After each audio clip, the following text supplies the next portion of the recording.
Hello and welcome to another episode of the Wisdom of Friends podcast. Thank you for tuning in. If this is your first time listening, then thanks for coming. This is a podcast where you get to learn more about your friends and community, their wisdom, their trials and tribulations, timeless insights, and their secrets. Now, let's get into the show. Please welcome your host, Cal Arras. Hello folks, this is your host Cal Arras and welcome to another episode of Wisdom of Friends. And I'm really excited to be introducing you to a friend of mine. His name is Joel Marcus. Now Joel has a bachelor's and a master's and also an MBA. When I asked him what his philosophy is on life, he says that what makes us human is our ability to understand others' feelings and recognize that we all want to feel happy and secure. He believes that no matter where we fit in on the scale of wealth, fame, or material success, that we all have chances to be kind and uplift others. Joel has a wonderful daughter who he has taught to value being nice, truly kind, and smart and funny. His business is the Advisor Voice Consulting, which is about helping people be powerful and effective using their own natural voice when communicating their message. Joel works with many entrepreneurs and small businesses to help them simplify their message. This is a fascinating conversation, and Joel shares about his background and his insights on branding, marketing, and advertising, and how to simplify your message when you're communicating in the business arena or in the personal arena. So this is a fascinating conversation. I hope you enjoy it. So please pull up a chair and listen in. And without further ado, let's welcome the one and only Joel Marcus.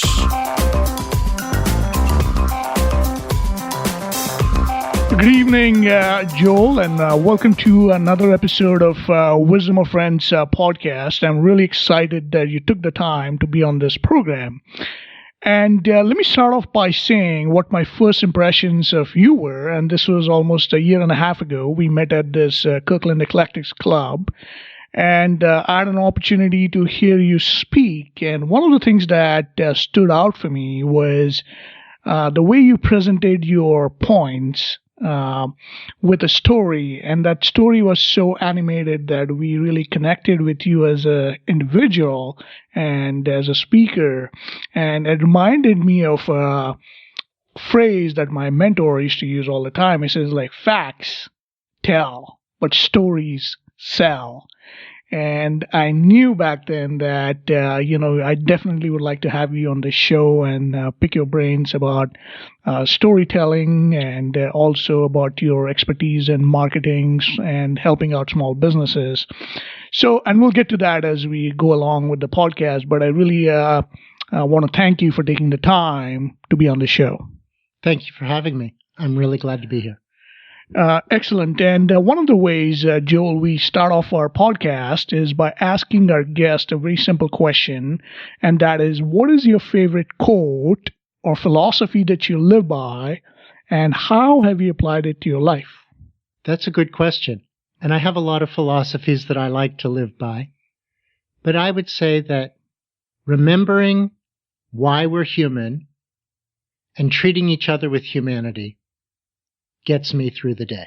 I like that. It's about the humanity. And so tell us about why this particular philosophy became important to you. Was there a moment in your life that humanity and kindness, and I was looking at your bio earlier, and one of the things that that you really are focused on kindness and humanity and uplifting the spirit. So tell us about that. Well, I realized that people are intelligent, and that people have choices. And we don't think about it, but we make choices all day long. Should I let that other person go in front of me in line? Should I help someone reach a can on a high shelf in the market? Or how do I respond to my coworkers when I'm busy and they interrupt me? I feel that we're given opportunities to choose our highest self all day long. That is so great. And then as I'm reading your bio, this line particularly sticks out, and that is that you believe that no matter where we fit on the scale of wealth, fame, or material success, we all have chances to be kind and uplift others. That's so beautiful. So, Joel, what I'm curious about is a little bit about your childhood as to what did your parents do, and how did that shape your life? Well, I grew up in Pittsburgh, Pennsylvania. My mom spent many years as an English teacher and later became a song lyricist, which was the fulfillment of her passion and her way to give back to the world. My dad had an opposite path. He spent many years working as a stevedore and running a small business, and the later years being a professor at the college and giving back in that way. That is so great. And so, Joel, so it seems like you are a marketing major, you got an MBA in business, and now you work in the communications industry as a trainer, as a teacher, and also you help small businesses with their marketing message. And so what I'm curious about is, did you always know that this was the path that you wanted to take, or how did that journey begin for you? Because oftentimes we get questions from our audience that, how do we find our passion? How do we find our vocation? And so what was the journey for you? Did you know that this is it that you wanted to do, or how did that story unfold for you? I absolutely did not know. What I learned about myself over time and how I found my strength and my passion was by observing what I liked to do and what I was good at. And what I liked to do was help people. And what I was good at was listening and encouraging. And that led me to where I want to make my life's work, helping other people to do what they do best. Great. Excellent. So I know that you're currently in the area of client services and communications. And so what is it about communications and client services that you find fascinating? I like to help people express their ideas to a wide audience. And when you meet someone who's very smart or has a terrific idea, but especially a complex idea, they sometimes face a challenge with how they can explain why they've discovered something great or why their service or product is useful. That's where I come in. Okay, great, excellent. And we'll get into that a little bit here. So, oftentimes that having interviewed many individuals over the last year or so, one of the trends that I've noticed is that most of these successful people have experienced challenges and setbacks in life. And one of the ways that they distinguish themselves from the ones who have also ran the race, if you will, or continued on this journey, is that they don't view setbacks and failures as permanent. They use that as a stepping stone to move on to something even better or even tougher or even a greater challenge. So what have been one or two challenges in your life and that were some of the defining moments for you, and then you've learned something out of it as a message or lessons learned that helped you navigate as you went through life? I've been pretty lucky so far. But when I lose a job or lose my wallet or lose my way, so to speak, I take a step back and I think, this isn't the end of the story. This is not where I stop going forward and living my life. And I use that to gain perspective, to think, how will I solve this problem? And how will it look next year or 2 years from now? Our problems are always big when they're up close, and they look smaller the further away they get. I agree. And I think oftentimes, it's a matter of like taking a step back and looking at the big picture and saying, what kind of a timeline are we assigning to this particular challenge that we are facing? And, changing the angle of vision or changing the perspective can oftentimes lead to a different context that could empower us to continue forward. The other thing I want to get to is, I've noticed something, Joel, about our meetings that we go to as communication meetings, and that you bring a wonderful, cute little dog to the meetings. So tell us about the dog, and how did you end up acquiring the dog, and tell us about what's his name and what kind of a dog it is. My sweet dog. His name is Legumes, and Legumes is a 20-pound terrier mix, and I adopted him. He was a rescue dog, and I have to say he is the world's best companion. My dog Legumes, he wants to be with me everywhere I go. And part of what makes having a 20-pound dog good is that I can pick him up and take him many places. That is so great. So, and I want to kind of like take a step back down the memory lane. I know you said you were born in Pittsburgh, so you're from the Midwest. What was growing up like in Pittsburgh? And what did you have any mentors that you wanted to emulate growing up, or who fascinated you? And what are some of the stories you could share with the audience about having mentors in life?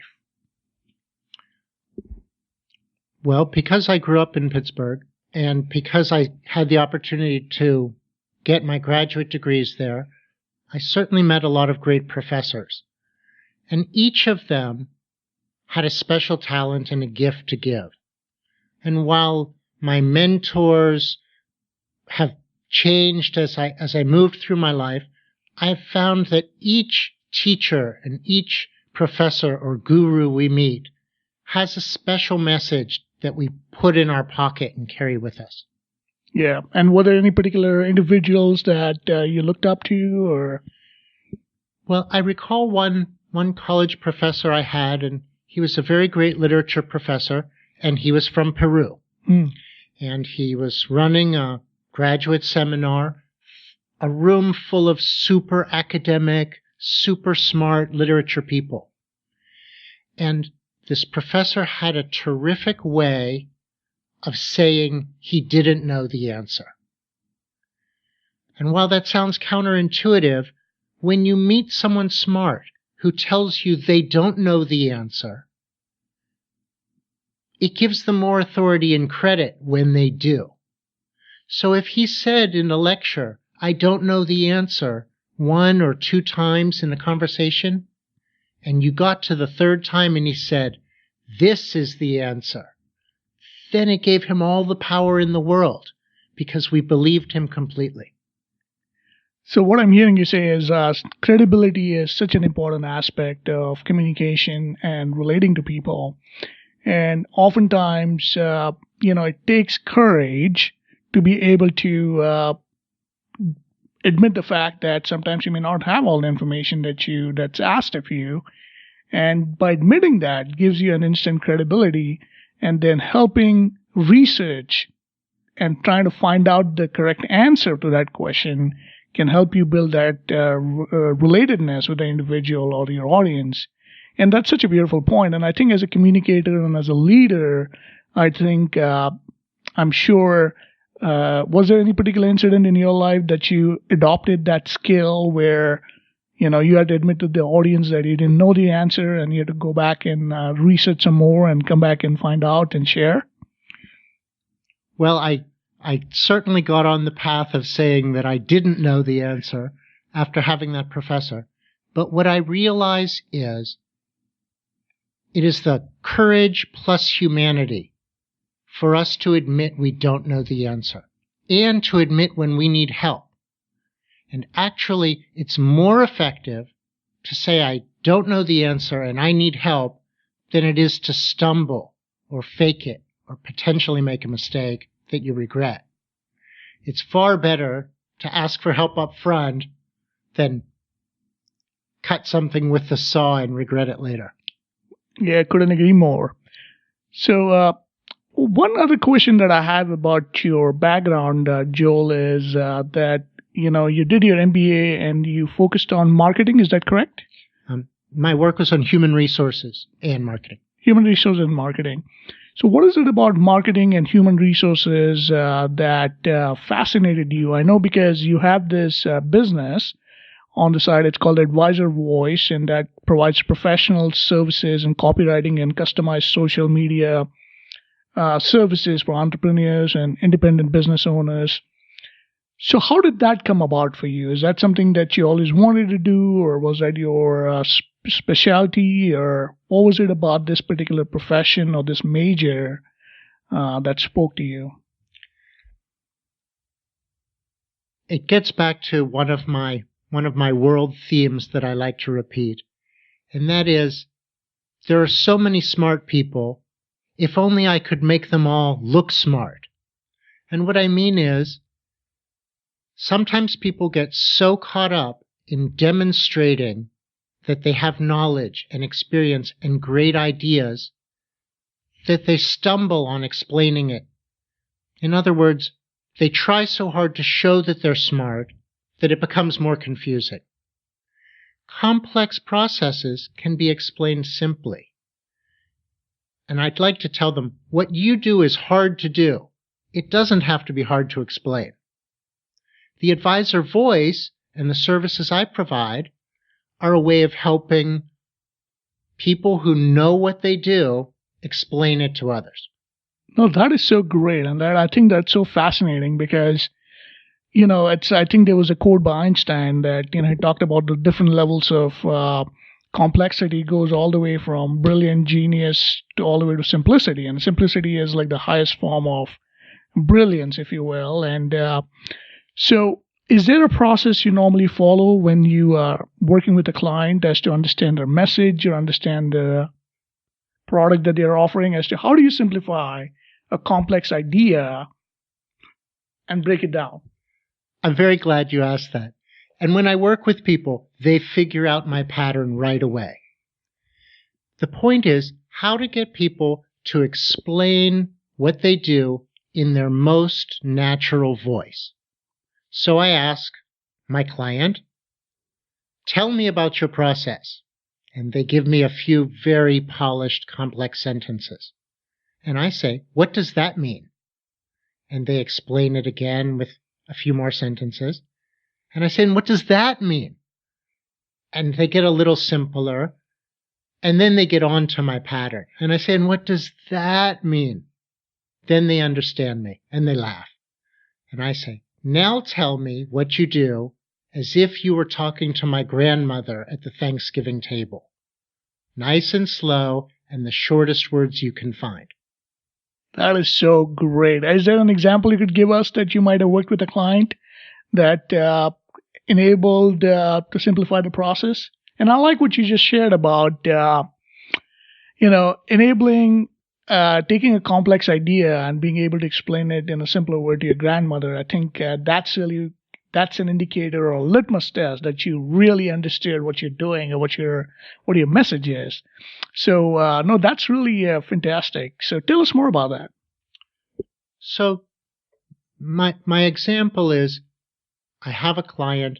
They're very smart, and they offer a financial service that involves a computer optimization. It runs 1 million Monte Carlo simulations and predicts how markets or how stocks will perform in certain situations. And I have to ask them, what is computer optimization? And what does that mean? As if I didn't know. And then I explain to them, you know what you are doing, but if you can't say it in words that I understand, then I don't know that you know. So if you pretend that I'm my grandmother and you use the simplest words you can, then I will know you really know what you're doing. No, that is great. And I think, in this age of information overload, oftentimes with an attention span that is like less than 30 seconds, it is very critical now for businesses and brands, if you will, to be able to resonate or connect with their audiences. And I think the more simpler it is, like, for example, when you think about Disney, the moment you think about Disney, the brand signifies family. Or Coca-Cola leads to, you're thirsty, so it leads to. So every brand's got that little underlying message. And I think what I'm also hearing is part of this message in simplifying the communication can in fact be the first step towards enabling your brand to be able to connect with the audience. Do you agree with that? I do agree with that. And I think that consumer products and Coca-Cola and products that we recognize and love have slogans that we can relate to. They're simple slogans. Enjoy Coke, not this sweet bubbly drink will quench your thirst and make you feel good and satisfied. It's just enjoy. It gets to the essence of what people want.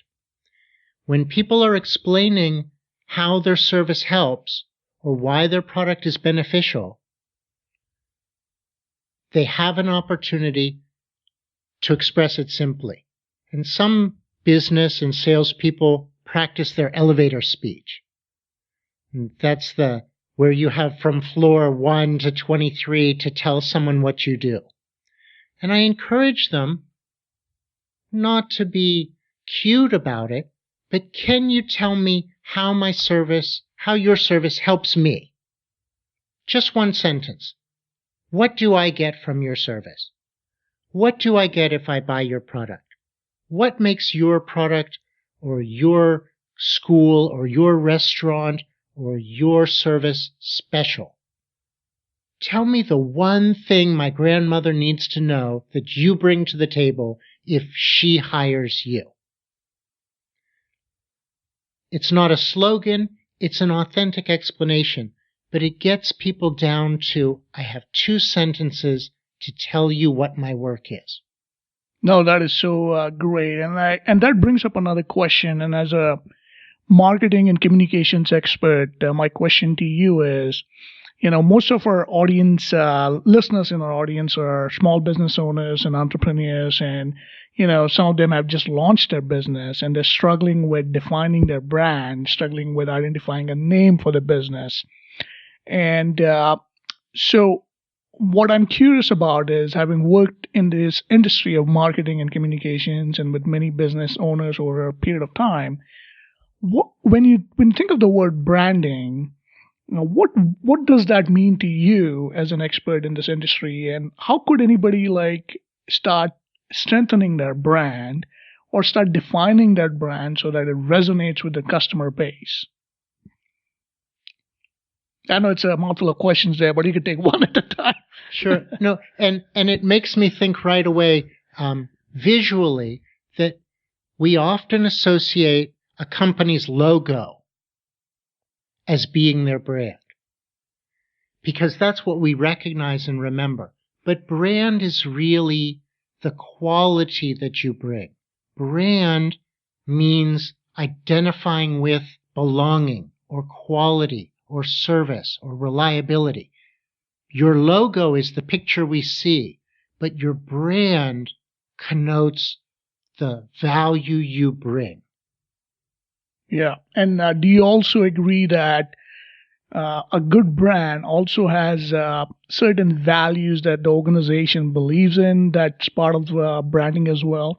Because oftentimes, when you look at the 80s and the 90s, customers would have, stayed loyal to a brand for many, many years. But in today's day and age, being loyal to a brand is really a tough sell, because one single mistake an organization does, it's difficult for the company to retain its customer base unless they take responsibility for it or own it. So what has been your experience in terms of, having a loyal customer base for an organization and to strengthen a brand over a period of time? Right. No one is perfect, and no company is without ever making some mistake or having an employee who acts out or makes a mistake. Brand loyalty is reduced in a world of unlimited choice.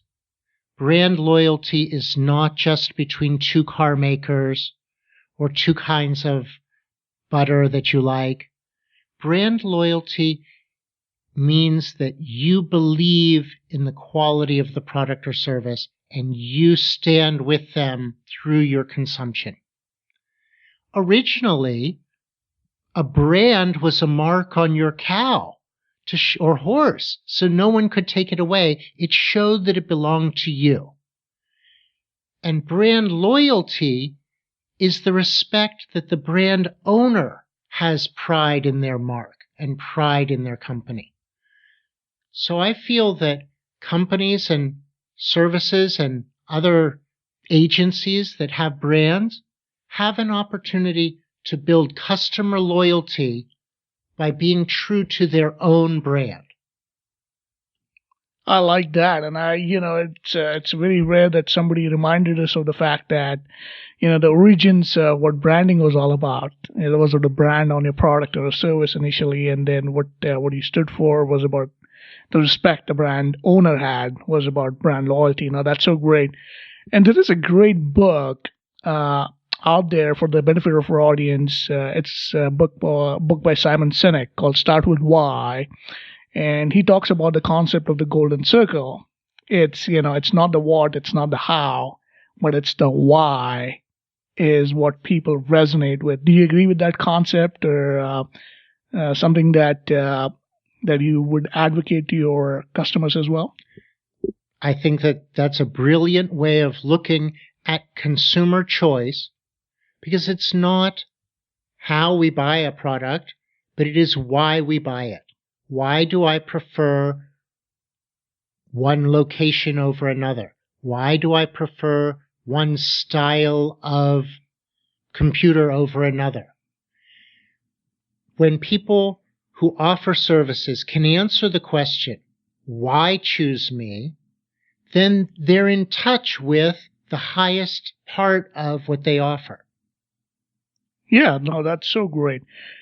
So shifting gears here, Joe, I'm going to talk to you about, I know that you live in Seattle for many years now, and you lived in the Midwest and before that.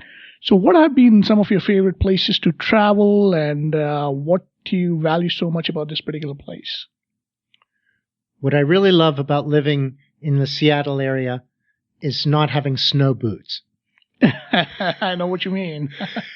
When I grew up in Pittsburgh, as much as I loved all the seasons, it was very cold in the winter and very hot in the summer. And I found that the Northwest is, in its cool and cloudy, temperate nature, is the right place for me. What I've never stopped admiring is the natural beauty of the Northwest. You're going about your regular day and suddenly you see Mount Rainier or Mount Baker, or you're passing by the waterfront and you see ferries carrying people to nearby islands.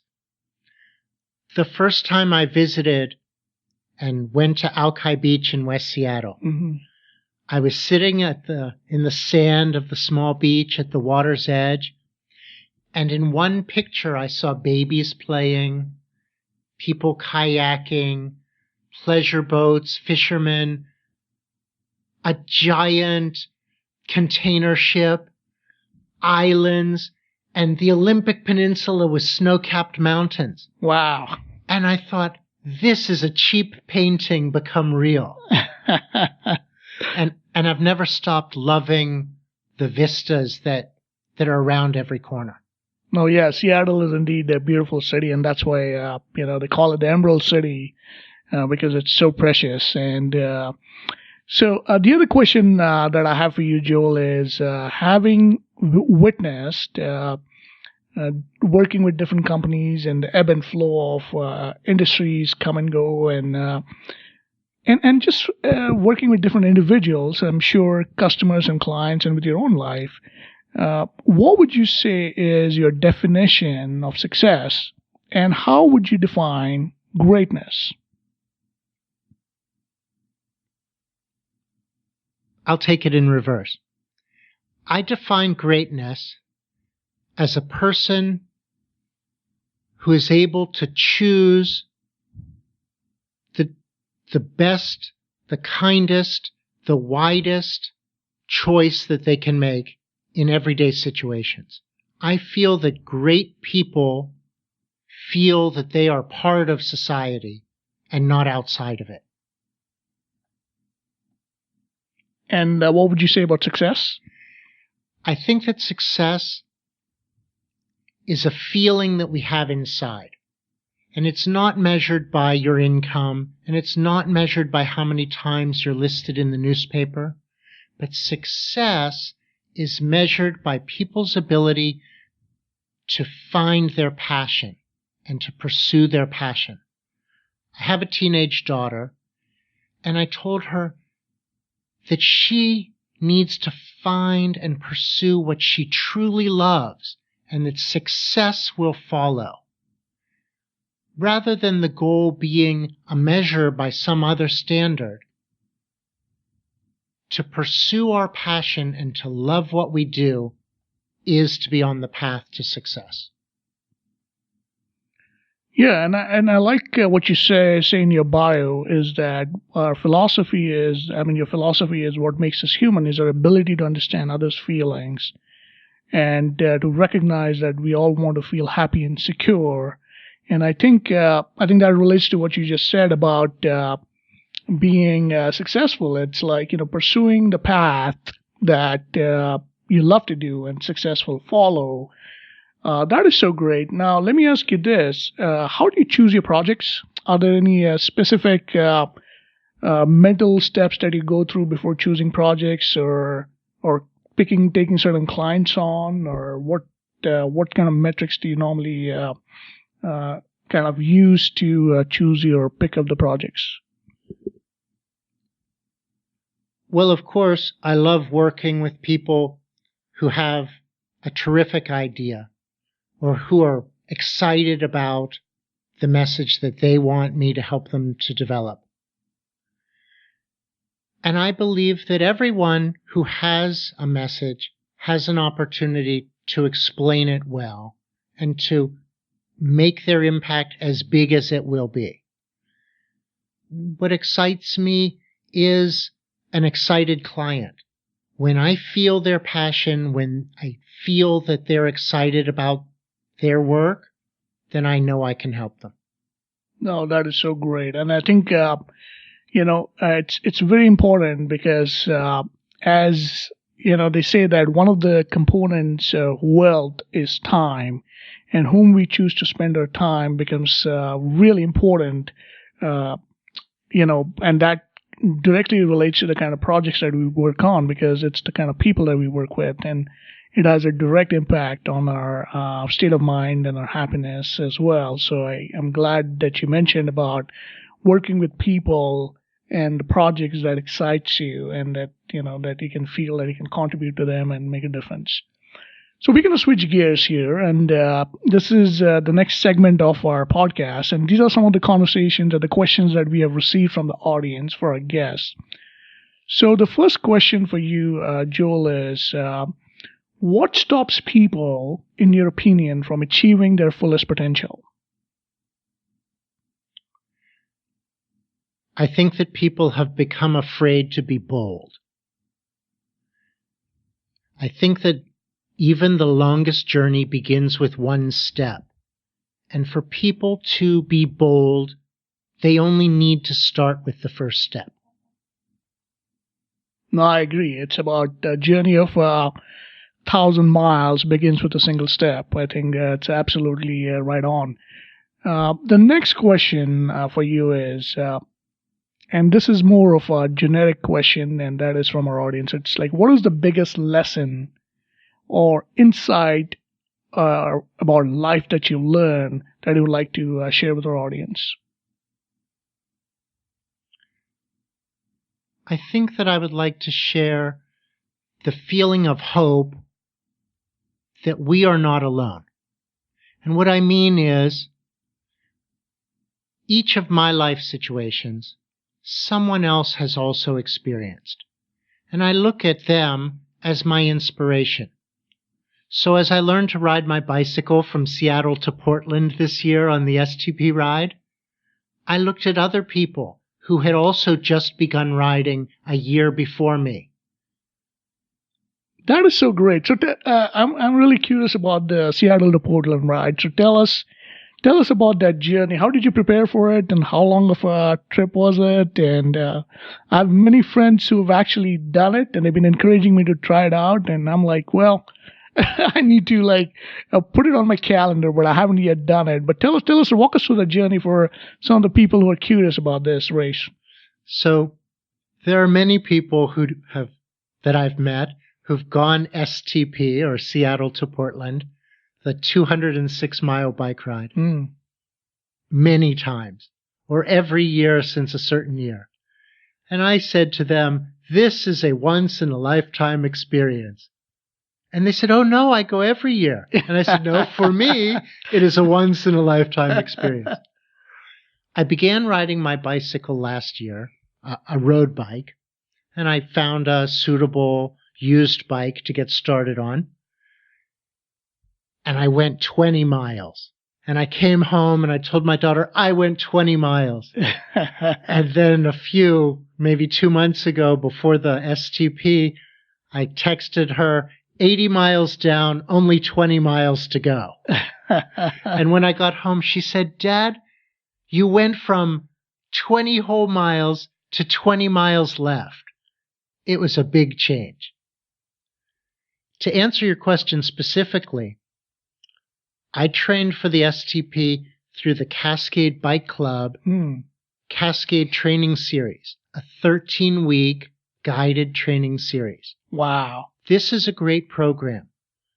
There's other people learning to ride and training, camaraderie, safety, a few flat tires along the way. And it prepared me for the STP ride better than I could have done on my own. Wow. What was your timing in getting from Seattle to Portland? According to my Garmin, which is my bicycle computer, I was pedaling for a little over 18 hours. Wow. We did 104 miles the first day and maybe 103 or 4 the second day. We rode to the start of the race, so I sneaked in a couple of extra miles the first morning. Oh, wow. So what was the best part about doing this Seattle to Portland race? What were some of the lovely memories that have stayed with you from this experience? I actually had fun the whole time because it wasn't a race, because it was a ride, and I felt like I could do it. When I went 50 miles, I knew I could go 60 miles. And when I'd gone 70 miles the first day, I knew I could finish that day's portion.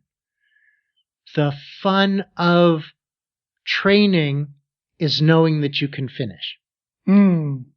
Yeah. And were there any challenges along the way that you ran into that kind of you had to struggle with or deal with? And how did you manage that? My biggest challenge was fear of a flat tire. But I didn't have any mechanicals or any flats. That's so great. I had a harrowing flat tire experience a few weeks before, and maybe I got it over with then. Wow. What's very exciting is seeing thousands of people. And I believe it was close to 13,000 riders this year. Oh, no kidding. So to see thousands of people, all ages, all sizes, families with children on tandem bikes, all shapes of bicycles, everyone riding the same path, everyone riding together. No, that is so great. And this was your first time, is that correct? This was absolutely my first time. During the training series, the ride leaders would ask, who has never gone 50 miles before? And a few weeks later, who has never gone 80 miles before? And it was always me raising my hand. Every week was my longest ride. And this is the Seattle to Portland ride, STP as it's called. It goes on from Saturday, July 15 to Sunday, July 16, and it's a 200-plus mile bicycle ride. It's the largest multi-day bicycle event in the Northwest. And with up to, as you said, 13,000 participants riding from Seattle to Portland in 1 or 2 days. And it takes you through all the scenic valleys and forests and farmlands of Western Washington and Oregon. That must have been a treat while riding those routes. It's so exciting, and you really do get to see a lot when you're going 14 miles an hour and not 64 miles an hour in your car. And by not being on the I-5 the whole way to Portland, we passed Centralia and beautiful farmland and saw vistas and had time to enjoy them that you just don't get in the car. Oh, that's great. You got me excited about giving it some serious thought. So Cascade bike riding is the training that you recommend? Yeah, Cascade Training Series. It was terrific. All of the ride leaders are volunteers, but they plan the route, they plan the lunch break, they plan the water breaks. All you need is a helmet, a bike, lights, and a good attitude. Oh, wonderful. And we'll include that in our show notes for our audience. One other question, Joel, we have for you in this section is actually two. The first question is, what is the best book you've read or a book that you've reread or gifted it to others so that sticks to your, that you would recommend for our audiences in the area of marketing, business, or just life in general? There are so many inspirational books, and really there are so many inspirational business and self-help books, and each of them has a gem. One book that I recently read was called The One Thing, and it's by Gary Keller of Keller Williams Real Estate. And the lesson is, to reach your highest goals, you have to decide, what is my ideal? And how will I get there? And what can I do this week? And what can I do today? And what is the one thing I can do right now that will help me with my goals? And at the same time that it's soft advice for how to manage your day and your business, it also gives you a great perspective that to reach your far goal, you need to focus on the one thing you can do right now. No, that is such a beautiful reminder. And I was at this National Speakers Association of the Northwest. I'm part of that community as well. And I was at this summer party last Saturday. And one of the conversations that revolved around, when you're starting out as a professional speaker, how do you tailor your message? Because oftentimes we struggle with, many topics that we could talk about, designing your keynote or designing your workshop and so on and so forth. And one of the rookie mistakes a lot of amateur speakers do who try to become professional is that they offer a variety of topics to the meeting planner.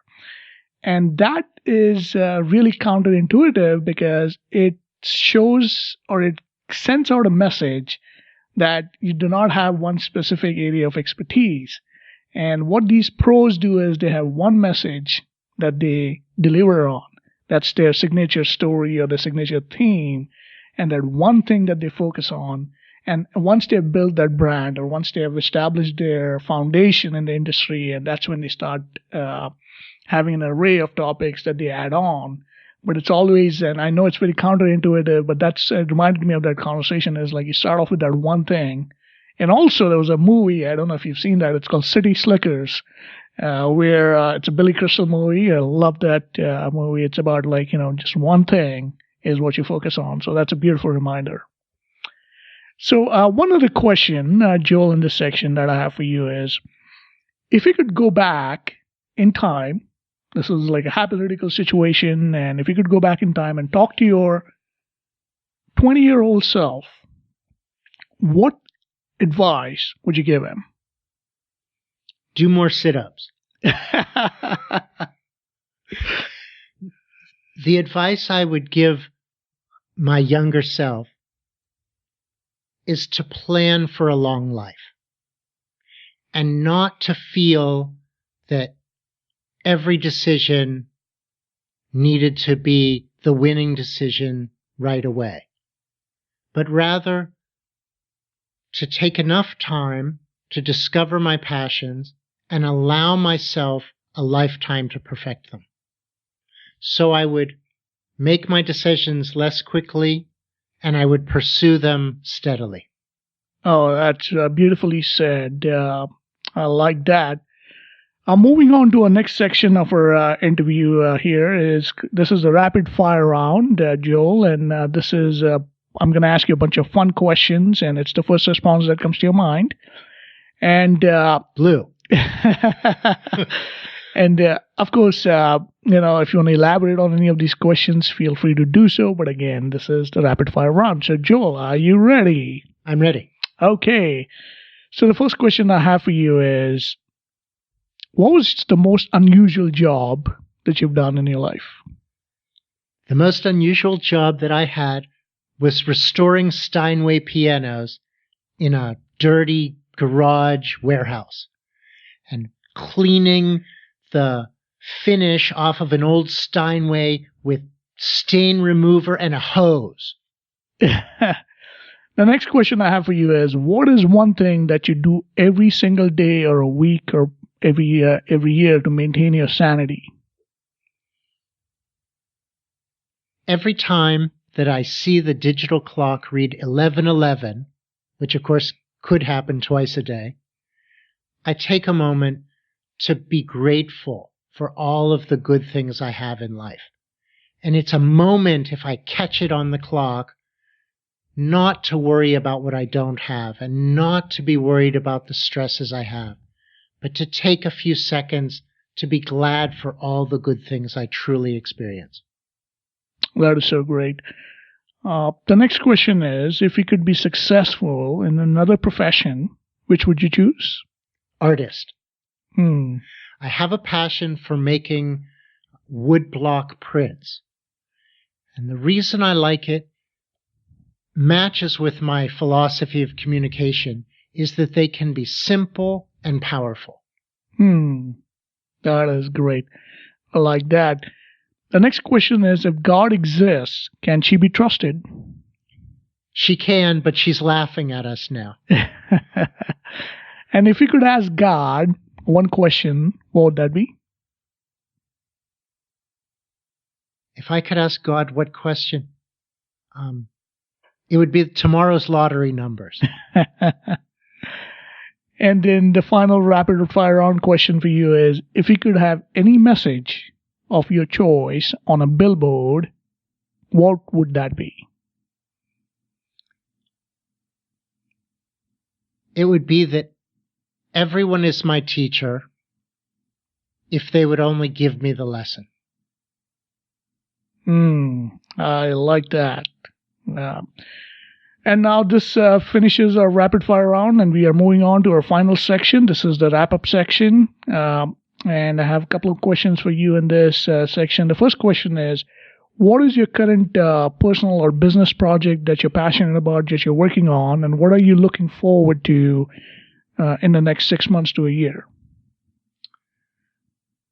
Well, as you mentioned, my website and business, theadvisorvoice.com, has been very exciting opportunity because I get to meet people and learn what their ideas are.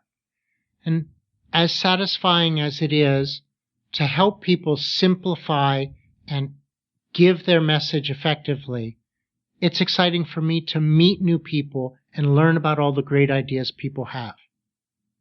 That is great. And how can people, are you on any of the social media? And do you have any, do you do like Twitter or Facebook, or you just have the website that people can get in touch with you? I have my website, theadvisorvoice.com, and I am on LinkedIn. So if you look up Joel Marcus in Seattle, you'll find me. Okay, great. And then we'll link all of that information in our show notes here. The next question I have for you is, what are 3 things, Joel, you're grateful for in life today? I am so grateful that I've had a chance to thank my family for the childhood and even the recent experiences we've had together. My mom just turned 80, and I'm just glad that we've been together this long. Of course, I'm glad for my daughter and my cute dog, Legumes. We all need a few dog kisses every day to keep us stable. And I think the third thing is I'm grateful for this opportunity to speak to you and to share with your listeners my ideas about communication and powerful, simple speech. Great. I like that, Joel. And so I would like to acknowledge you for a couple of things. One is that, you have an authentic way of communication that enables people to really get inspired by your presence.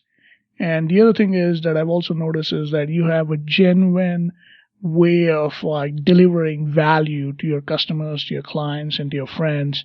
And you're really looking for the simplicity and the beauty of people's life, their businesses, and their messages, and to really make them shine even brighter with your skill set. So I think that's a wonderful contribution that you make to our community, and I really appreciate having known you over the last couple of years. And again, I really appreciate you taking the time to be on this call. Is there anything else that I may not have asked and you would like to share with our audience? Well, thank you for having me. And it really is great to talk with you. I would like to share with your audience the idea that everyone has their best person inside of them, and every day is an opportunity to let that person out. I like that. And one final question, and this is how we wrap up all our interviews, and the question is, why do you think people should listen to the Wisdom of Friends?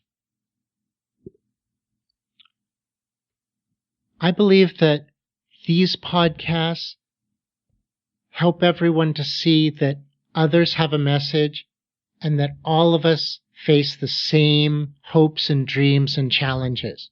Some bigger, some smaller, some earlier in life or unexpected. But by listening to the voices of other people, we learn about ourselves. No, that is so great, and I really appreciate those remarks. And really, again, want to thank you so much for your time and candid answers. And I truly valued our time together and appreciated our conversation. And for those of us listening, with that, we'll wrap it up. And if you like what you heard, please share. Don't be shy. Thanks for listening to the Wisdom of Friends show with Cal Arras. If you like what you just heard, we hope you'll pass along our web address, theglobalcontribution.com. To your friends and colleagues, be sure to check out our archive section on our website for previous episodes. This has been a Seven Symphonies production. Join us next time for another edition of the Wisdom of Friends.